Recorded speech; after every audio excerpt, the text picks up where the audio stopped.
అందమైన చర్మ సౌందర్యం మీ సొంతం. Second aqua radiance deep cleansing gel.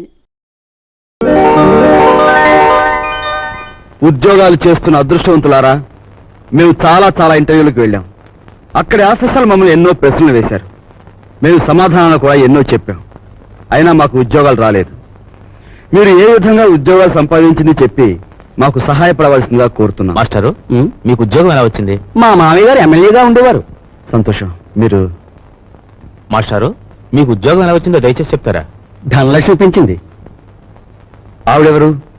Officer గారి భార్య. ధనలక్ష్మి అంటే డబ్బండి. అదే లంచం అన్నమాట. అవునండి. నెక్స్ట్. సార్, మరి మీరు? వినయంతో కూడిన విద్య వల్ల వచ్చింది, కృషితో కూడిన దీక్ష వల్ల వచ్చింది. కృషితో నాస్తి దుర్భిక్షం, జపితో నాస్తి పాతకః అన్నారు పెద్దలు. కావచ్చు, కానీ మీకంటే ఎక్కువ విద్య ఉన్న మా యువతరానికి మీకంటే తక్కువ ఉద్యోగం కూడా ఎందుకు రావటుందో చెప్తారా? మీ యువతరానికి విద్య కంటే పొగరెక్కువ, వినయం కంటే విప్లవం ఎక్కువ, ఆలోచన కంటే ఆవేశం ఎక్కువ, బాధ్యతల్ని భరించటం కంటే హక్కుల కోసం పోరాటం ఎక్కువ. విద్యని వివేకాన్ని వీధులకిడ్చి మీ నిరుద్యోగానికి ఈ వ్యవస్థే కారణం అనుకోవడం తప్పు. ఉద్యోగం ఎలా వచ్చిందంటే మనల్ని కారేశాడు. ఈయనెవర్రా? మా నాన్నగారు. ఒకవేళ నీకేదైనా జవాబు తెలియదనుకో, అది కూడా వినయంగా చెప్పి తప్పకుండా తెలుసుకుంటాను సార్ అనాలి. రక్షక్, అన్నట్టు ఇంటర్వ్యూ కార్డు జేబులో ఉందా? ఉంది నాన్న. నువ్వు పదవి. అలాగే పద. నువ్వు రావే. వస్తామ్మా. ఆ ఉద్యోగం రాక మరో ఇంటర్వ్యూ వస్తే అమ్మ శకునం మంచిది కాదేమోనని చెల్లెల్ని, ఆ చెల్లెలు కాదని ఇంకో చెల్లెల్ని, నాకు ఎదురొస్తే ఉద్యోగం రాదేమోనని మా బామ్మ కూడా పక్కకు తప్పుకుని, ఇలా ఒక్కొక్క ఇంటర్వ్యూకి ఎన్నో ఆశలు పెంచుకున్న మా వాళ్ళందరికీ వీడికి ఉద్యోగం రాదు అనే నిరసన భావంలోకి వచ్చేశారు. ఉదయం మా ఇంట్లో నన్ను చూసేసరికి సుప్రభాతం మరో రకంగా తయారైంది.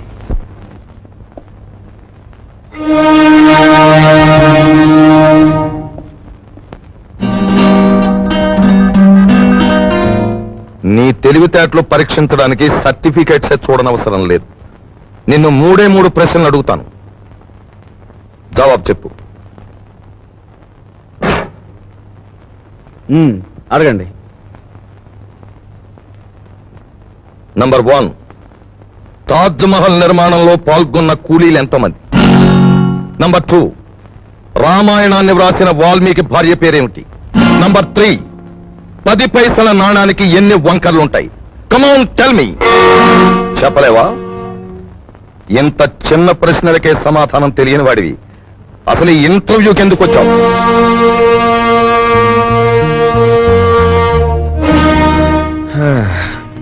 చెప్తాను.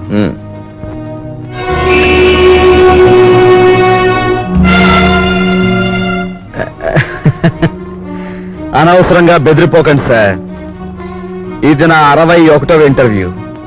అంటే నా సహనానికి షష్ఠి పూర్తి జరిగిపోయింది. అసలు నేను ఉద్యోగానికి పనికిరాను, లేదా నన్ను ఇంటర్వ్యూ చేయడానికి ఆఫీసర్గా మీరు పనికిరారో ఇప్పుడు తేల్చుకుంటాను. సార్, వాల్మీకి భార్య పేరు మీరు వినలేదు, నేను వినలేదు.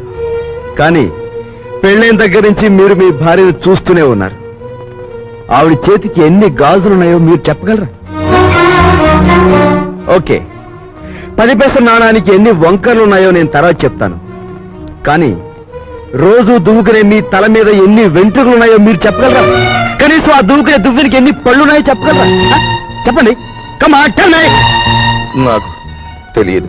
మీరు వేసే అడ్డమైన ప్రశ్నలకి మేము సమాధానాలు చెప్పలేకపోతే మమ్మల్ని వెధవలా చూడటం తెలుసా? మిమ్మల్ని చంపకుండా ఎందుకు వదులుతున్నానో తెలుసా? మిమ్మల్ని చంపి నేను హంతకుడుగా మారటం వల్ల మా సమస్యలు పరిష్కారం కావు. అందుకు గుడ్ బై.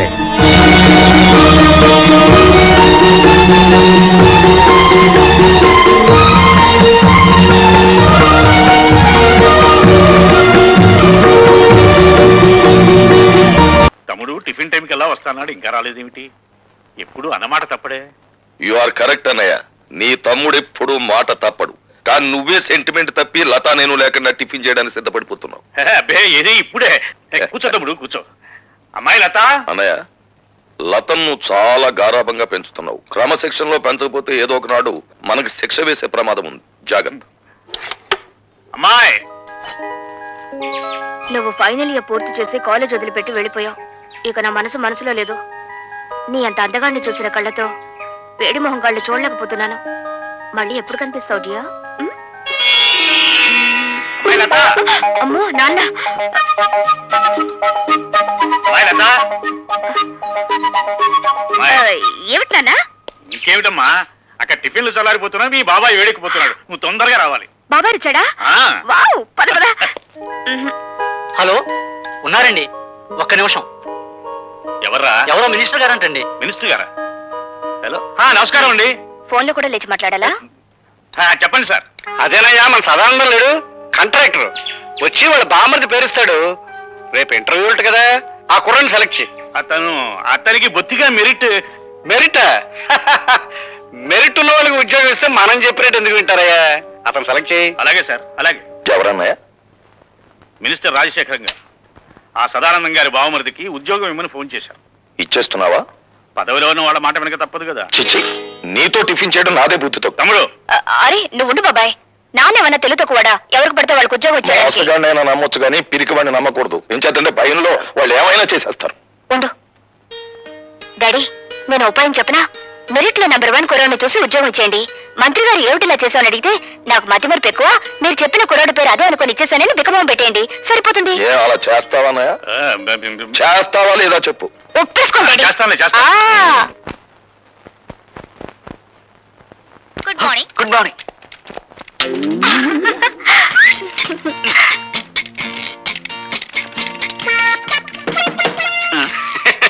ఏం ఆంజనేయులు, ఏం జరిగింది?